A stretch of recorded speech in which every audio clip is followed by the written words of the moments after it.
Thrones, more than one. Ancient of Days sits on one throne. He appears with a head of hair that is white like wool and wearing a robe. And he appears sitting on one throne. Then who sits on the other throne? His throne was flaming with fire, and its wheels were ablaze. A river of fire was flowing, coming out from before him. Thousands upon thousands attended him. 10,000 times 10,000 stood before him. The court was seated, see, I knew, and the books were open. Now, who sits on the other throne? Because he saw thrones. Here you go. Figure number 2. In my vision at night I looked, and there before me was one like a son of man. Now, let's parse the language. One like a son of man. He didn't say, I saw one who is the son of man. Why? Like a son of man means he looked human. He had a human appearance. The reason why Daniel says one like a son of man is to affirm the fact that though he appears human, he's not merely human. He is more than human. So appears human, he appears as a man, but he's not merely man. He is God appearing as a man. Okay, let's prove it. One like a son of man coming with the clouds of heaven, he approached the Ancient of Days. Count. Ancient of Days, wearing a white robe, white clothing, with white hair on his head, white like wool, right? I'm sorry. Yeah, white hair on his head, seated on a throne. Another figure comes to the Ancient of Days. So they're not the same. Now I see why thrones, plural, not throne, singular. Thrones, plural, not thrones, singular, because Daniel shocks the Jews of today in seeing a vision of two distinct divine figures, persons, not gods, because Daniel's a monotheist, there's only one God. Before Christ became born of the Virgin, before the New Testament. One like a son of man coming with the clouds of heaven. He approached the Ancient of Days and was led into his presence.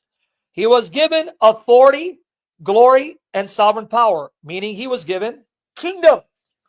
That's why there's another throne, because he's going to come and take that other throne and sit enthroned with the Ancient of Days. All nations and peoples of every language worshipped him. Ipelechun, from Pilach, Aramaic, Palacha, Plichle. Notice, he's not just for the Jews, Muslims. How long does he rule over all nations? His dominion is everlasting dominion that will not pass away, and his kingdom is one that will never be destroyed. Right? Never be destroyed. Now, 27 is interesting, because notice what's said about the Son of Man. The Son of Man, right? His kingdom is eternal, right? And every nation in all languages worship him. Look what it says about the Most High. Verse 27. Then the sovereignty, power, and greatness of all the kingdom of heaven will be handed over to the holy people of the Most High. Here you have Daniel prophesying, not only do the Father and the Son, Ancient of Days and Son of Man, rule, but we who believe in them, trust in them, and endure even unto death, we will be rewarded to rule with them and inherit their kingdom forever and ever. That's exactly what Revelation teaches, doesn't it? Right? Isn't that the teaching of Revelation? We are a kingdom of priests who will serve Father and Son and the power of the Holy Spirit forever and rule over the earth under their headship. Daniel saw that before Revelation. So it'll be handed over to the people of the Most High. Now notice, his kingdom will be an everlasting kingdom, just like the Son of Man. His dominion is the lasting dominion, and all rulers will worship and obey him, just like they will worship the Son of Man. But guys, guess what's amazing? Did you know that the Aramaic word Most High is plural? El Yonin. Literally, it is the Most Highs, the highest ones. It's not singular. Do you know that? Now, why do you think it's plural?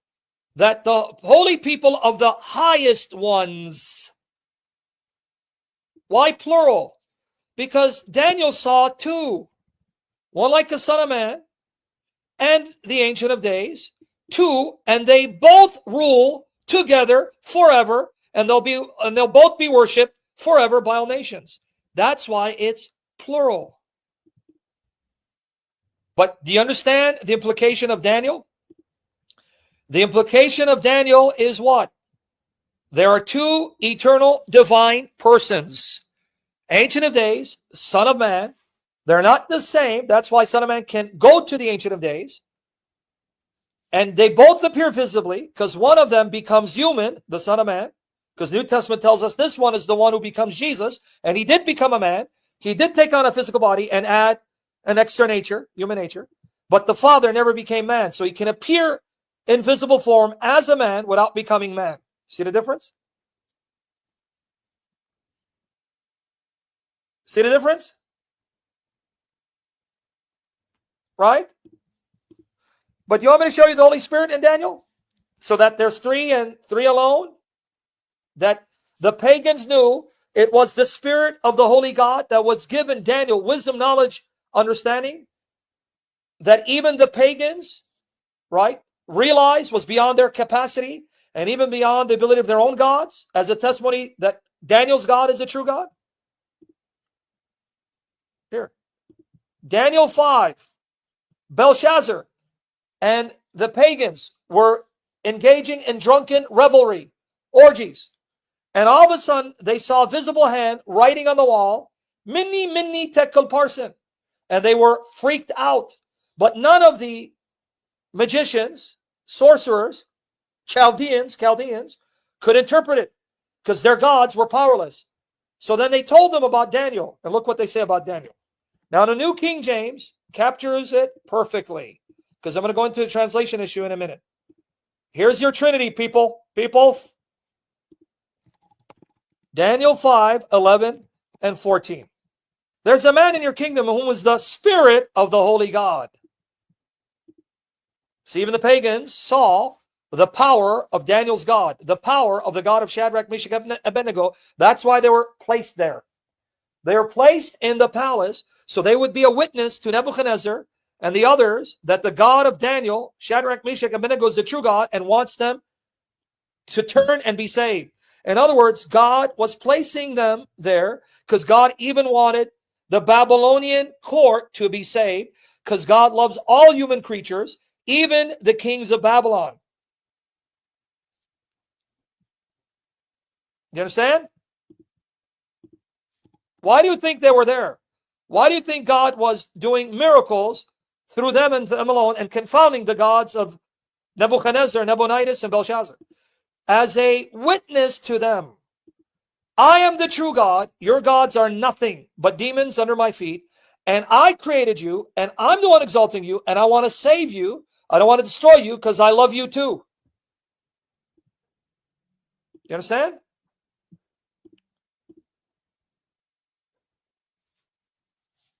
You understand the message? So here, there's a man in your kingdom whom is the Spirit of the Holy God. That's why he has wisdom and knowledge that rivals the gods. And we can't keep up with that knowledge. And in the days of your father, light, understanding, wisdom, like the wisdom of the gods were found in him. And King Nebuchadnezzar, your father, meaning your royal predecessor, your father, the king, made him chief of the magicians, astrologers, Chaldeans, and soothsayers, because none of them could match him. Again, then he goes himself, Belshazzar, and says to Daniel, Daniel 5:14. Right here. I have heard of you, that the Spirit of God is in you, and that light, understanding, and wisdom are found in you because of that Spirit. You're telling me the Bible is not Trinitarian? You can't even escape the Trinity in the Old Testament. What are you guys talking about? What are you guys talking about, man? Now, the quotations. This is why I got these commentaries. See how solid they are and how far adrift they become. So now I quote this commentary. So let me go back. Watch here. I'm quoting now this book. Right here. Pages 378, 380. Right here. Why do I quote those parts I agree with? Because I'm not dependent on them. I'm only quoting them as what they call, right, a valid appeal to authority, to scholarship, in order to show this is not a view I've invented. You understand why we're doing this? I'm appealing to those recognized as experts in the field to show I did not invent this. That's it.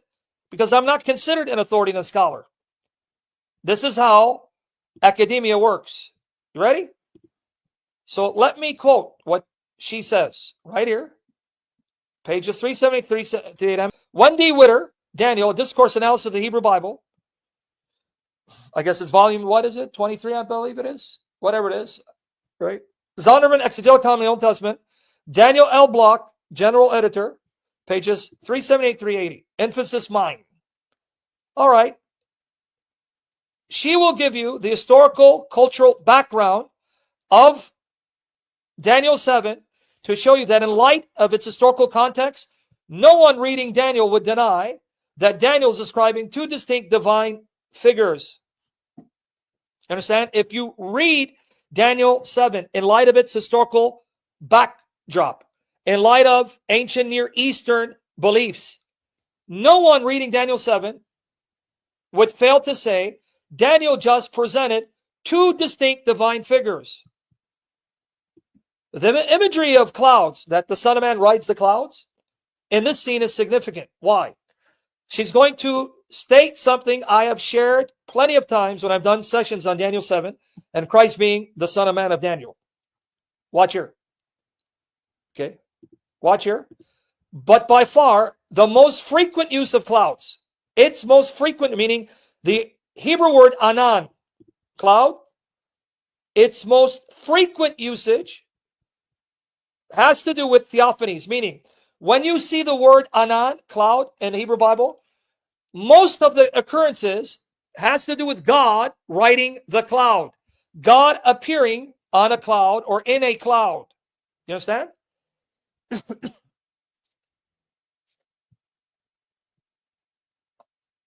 Transition?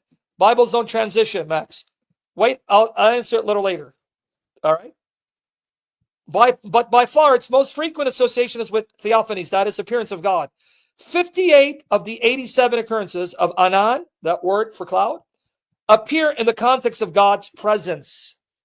The Pentateuch especially speaks of visible manifestations of Yahweh's glory in the cloud atop Sinai and over the tent of meeting. And then she gives you the references. And its presence in the pillar of cloud guides the people through the wilderness. Again, references. Later text about the temple also refer to the cloud. Now, watch what this means.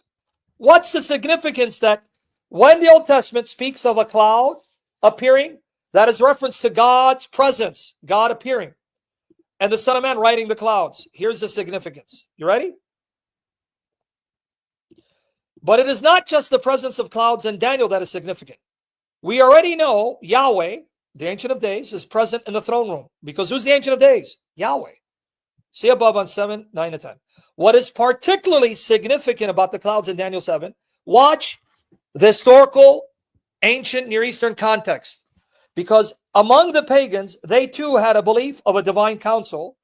And among the Canaanites, because we discovered tablets from Ugarit, right? Ugarit, which is where the Canaanites, some Canaanites live. And these tablets gave us a better understanding about what they believed and their practices and customs, right? What is particularly significant about the clouds in Daniel 7 is that someone is coming with them. Those of us outside of Daniel's context may well picture someone floating into the throne room on a billowy heap of clouds, right? Watch here. Okay. But this is probably not what Daniel would have seen. When you tell the ancient Near Eastern people God is appearing with the cloud, it was a chariot cloud where he's coming as a warrior with his arrows or sword, not, the floating lovey-dovey hippie Jesus. And you guys who are from Mesopotamia, you Assyrian, Chaldean, right, Suryoyo, you should know this. we have ancient depictions, what they call relics, of the Assyrian god Ashur, where he's in a chariot with an arrow, right? And you have a lot of Syrians who are now turning their back on Jesus Christ and wanting to go worship the god Ashur, Allah Ashur. That's the imagery. The imagery isn't of a lovey-dovey hippie Jesus floating on the clouds, floating. Fly, fly, fly, fly. The imagery is of a warrior god coming on the chariots with his sword and arrows to slay and to save his people. And I'll show you that image in a minute. So here, to say the Son of Man is coming on the clouds, it's not a hippie lovey-dovey Jesus like you have these Mormon depictions. I'll show you what it's going to look like. Right? But this is probably not what Daniel would have seen. In Daniel's ancient Eastern context, he would have seen someone riding the clouds like a chariot. The Old Testament speaks of Yahweh riding his cloud chariot through the heavens, and give the references, where the rider imagery is present without specifying the clouds in Psalm 65:4. And the prophets speak of Yahweh riding a cloud in judgment. Now watch the pagans, the Canaanites, from which the Israelites, right, clashed. With whom, I should say. In the wider Canaanite world, the storm god Baal was the rider of the clouds. That was one of his names. Right? So, according to the Canaanites, the one who rode the clouds was Baal, the rider of the clouds. And he came with a thunderbolt. He would strike you down with thunder. Because they believe Baal controlled the weather, who controlled and thus agricultural fertility. So you'd have to cry out to Baal to bless you with rains so you can have a good crop. And he was armed with a bolt of lightning. He bestowed rain on faithful worshippers. In Ugarit, a 15th century BCE city-state on the Syrian coast north of Israel, Baal was the divine hero who had defeated Yam in the sea, God's attempt to become God over the pantheon. What is being said here? Now, let me not lose the point. Wendy Witter saying that the Babylonians who would have heard this proclamation and read it would have immediately associated the one like the Son of Man as Baal, the rider of the clouds, and they would have associated the Ancient of Days with El, the high God, the father of Baal. You understand what they're trying to say? What is being said here is that Daniel is actually showing the pagans it isn't Baal that rides the clouds. And El is not the father of days, because the Canaanites, their high god was named El, one of the names of the true God. He was known to be the father of the gods. He had 70 sons, and also father of years. That was one of his names, father of years. And there are stories of him having a huge male member, because these gods and goddesses were perverts and would have orgies. So El and Baal are like Zeus. They go around sleeping with goddesses and women. So in the context of Daniel, when you talk about the Ancient of Days, for the Canaanites, or even those who had similar beliefs to them, that would have been the high god El. Because notice here, it says, Baal's victory won him kingship among the gods, and he served as vice-regent under his father, the high god El, an aged, wise figure who presided over the world and was attended by a divine council. But what Daniel was saying is, no, your God El, he's not the true God. The true El is Yahweh. And your other God, his son, Baal, he's not the rider of the clouds. The true rider of the clouds is one like the Son of Man. Not only is Daniel affirming that the God of Israel is multi-personal, he's also attacking the gods and goddesses of the pagans, saying, your gods aren't real. It's the God of Israel who is. It's a polemic against their gods. Do you get it or no? So what he's saying is, Baal is not the rider of the clouds. The Son of Man is. El his aged father, because in Canaanite mythology, El was called the father of gods and the father of years. What is the true God called? Ancient of Days. He is not the true God. Baal is not the rider of the clouds. The true God is Yahweh, and the true rider of the clouds is the Son of Man.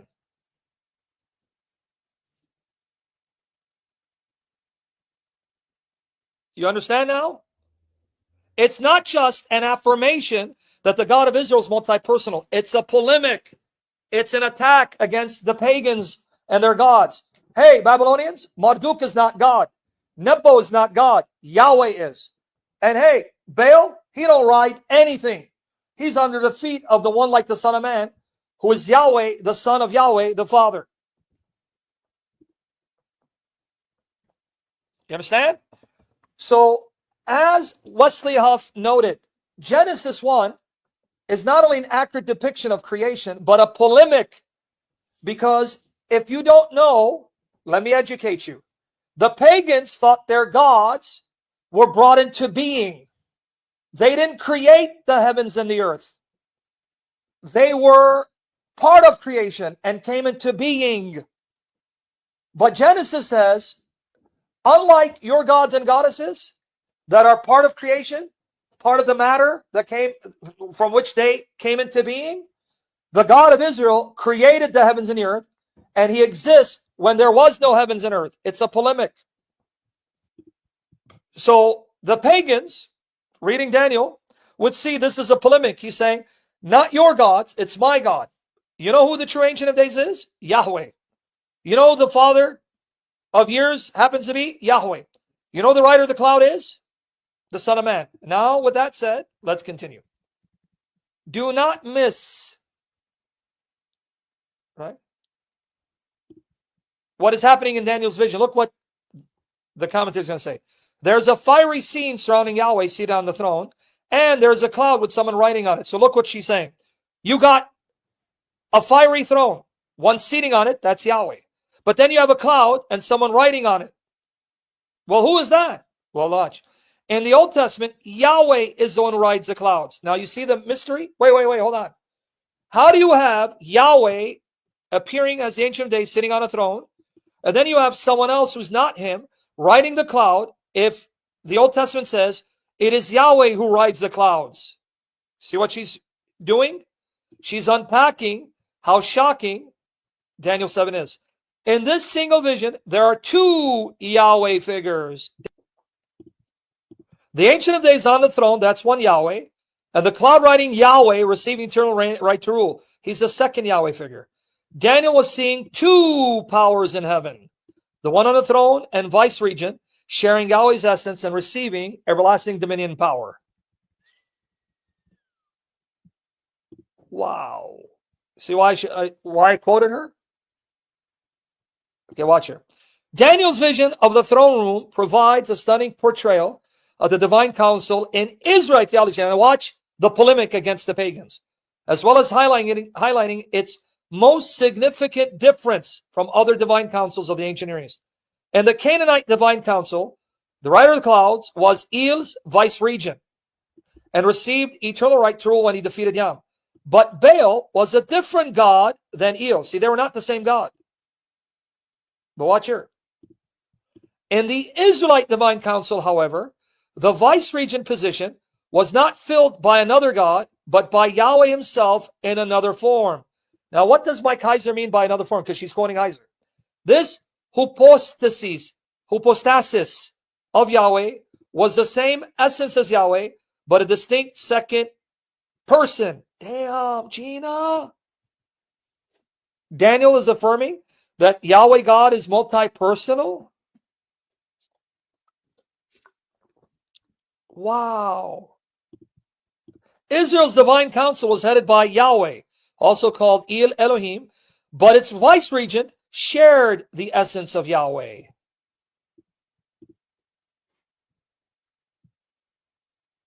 Right? This had profound implications for understanding monotheism according to the Old Testament. Israel's divine council had a second person sharing Yahweh's essence, exactly what was needed to understand Jesus' claim to be one with the Father in the New Testament. Then she goes on to say later on, pages 398, 399, look, why did Jesus like to quote the Son of Man? She gives several reasons. Why was Jesus' favorite self-description the Son of Man? If you read in the Gospels, he uses the Son of Man in reference to himself more than any other title, right? Why? So she gives some possible reasons. Quote, perhaps the second reason the Son of Man was Jesus' favorite title is because it is in Daniel's vision of chapter 7 that we find the clearest Old Testament picture of the divine council, and in it, Jesus' relationship to Yahweh. Probably the truth about him that his listeners had the hardest time grasping and accepting. In Daniel's vision of the Israelite divine council, Yahweh sat at the head of the council, but shared his essence with a second power that was a distinct figure to whom he gave everlasting dominion power. This portrayal of the divine council shows that the Old Testament monotheism had room for a second person. Watch right here. Perhaps sending his listeners back to the vision of Daniel 7 was Jesus' repeated invitation for people to recognize him as that second person, to understand and believe that he was one with the Father. And then she says, go read 378, 380, which we read. We know that at least Jesus' educated audience understood what he was doing in claiming to be the Son of Man. How do we know they understood him? His educated audience who are literate in the Old Testament? We know this because they charge him with blasphemy when he used the title at his trial. Jesus told the Sanhedrin, in the future you will see the Son of Man sitting at the right hand of the Mighty One and coming on the clouds of heaven. And then she gives the references. A clear reference to Daniel 7:13. And they all heard him claim to share the essence of the Father. Why? Because he's not the Mighty One, but sits at the right hand of the Mighty One. And he had just said he is the Son of God. Right? The one who would ultimately exalt him, the Father exalt the Son of Man, Jesus, and give him everlasting kingdom. It was not a claim they could or would tolerate. They demanded his death. They didn't want to accept this man was that second power. So in her note, she says, any discussion of the nature of the Trinity ventures into a field of heretical landmines. I mean, you got to tread lightly and be careful, lest you espouse heresy. Watch her.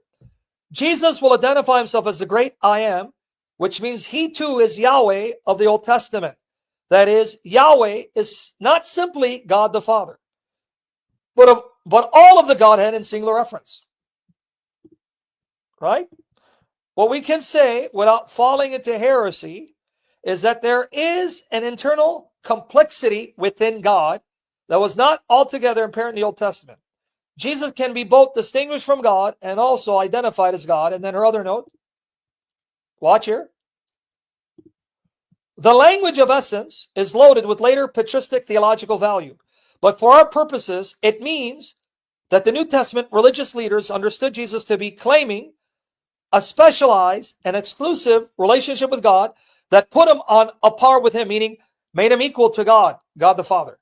Jesus was claiming an ontological, ontos, own means being, share in the identity of Israel's God. What this means is Jesus was saying he participates and he's included in the infinite being of Israel's God. See why I wrote this post and quoted her? So that the heretics won't say, Sam, that's your interpretation. You're making stuff up, Sam. You're no scholar. You don't know the Bible, Sam. You're not a scholar. Ha, ha, ha, ha, ha. All right. Now, that said, let's go to Irenaeus. What does he say about Daniel? Now, watch what Irenaeus is going to do with this passage. Nebuchadnezzar throws Shadrach, Meshach, and Abednego in the fire, 3 men, but then he sees a 4th figure who appeared as a man in the fire with them. Again, New King James and King James, Dewey Rames captures the meaning perfectly. Daniel 3, 24, 28. Okay, ready? Okay, watch here. Then King Nebuchadnezzar was astonished, and he rose in haste and spoke, saying to his counselors, did we not cast 3 men bound into the midst of the fire? They answered and said to the king, True, O king. Look, he answered, I see 4 men loose, walking in the midst of the fire, and they are not hurt. And the form of the 4th is like the Son of God. Right? Bar Alahin. So the Son of God appeared as a man, and he protected them from being torched by the fire. So they're walking in the fire as if it was a pool. But who is the Son of God that appeared as a man to save the people of God? Watch who he is. Then Nebuchadnezzar went near the mouth of the burning fiery furnace and spoke, saying, Shadrach, Meshach, and Abednego, servants of the Most High God, come out and come here. Then Shadrach, Meshach, and Abednego came from the midst of the fire. And the satraps, princes, administrators, governors, and the king's counselors gathered together, and they saw these men on whose bodies the fire had no power. The hair of their head was not singed, nor were their garments affected, and the smell of fire was not on them. Watch here. Who is the Son of God that appeared as a man that was with them? Now notice the lesson. He was with them in the fire to preserve them by being consumed by the fire. But notice he didn't take them out. What's the lesson? Jesus will be with you in your fiery trials to preserve you from being consumed by your trials. But he didn't take them out. He preserved them in the fire so the fire wouldn't consume them. Lesson. The Lord does not take you away from trials, but he preserves you by his power through the trial so the trial doesn't consume you. Nebuchadnezzar spoke, saying, Blessed be the God of Shadrach, Meshach, and Abednego, who sent his angel. Did you catch who the Son of God is? The angel of God. A 4th man, who wasn't human by nature, but appeared as a man, who had the appearance of the Son of God, was there, and that's the angel of God. You got it? Did the angel of God stop them from being thrown into the fire? No, they're already thrown in the fire. Shadrach, Meshach, and Abednego were thrown in the fire. So what this teaches you is, it's not that God will stop you from going through fiery trials. You'll be thrown in the midst of the fire, but God will preserve you that the fire won't consume you. You'll come out better men and women as a result. And who's there to preserve you? Because he's almighty over your trials? The Son of God, the messenger of the Father, Jesus Christ, who sent his angel, delivered his servants who trusted in him, and they frustrated the king's word, yielded their bodies that they should not serve nor worship any God except their own God. Now, how do I know the fire represents your trials? Here you go, 1 Peter 1:7. We're going to read 8 as well. 1 Peter 1:7-8. That the genuineness of your faith, being more precious than gold, that perishes, though it is tested by fire, may be found to praise, honor, and glory at the revelation of Jesus Christ, whom having not seen you love. You haven't seen him physically, but you still love and adore him. Though now you do not see him, yet believing you rejoice with joy inexpressible, full of glory. You are elated at Jesus and in love with Jesus. Can't wait to see him face to face. So notice again the connection with the fiery trials. But notice why it's fire. Because fire can destroy or purge and purify. Fire destroys wood, right? Straw. But it purifies gold and silver. So the fiery trials is meant to purge you of all your sin and unbelief and doubts and purify your faith, making your faith unshakable.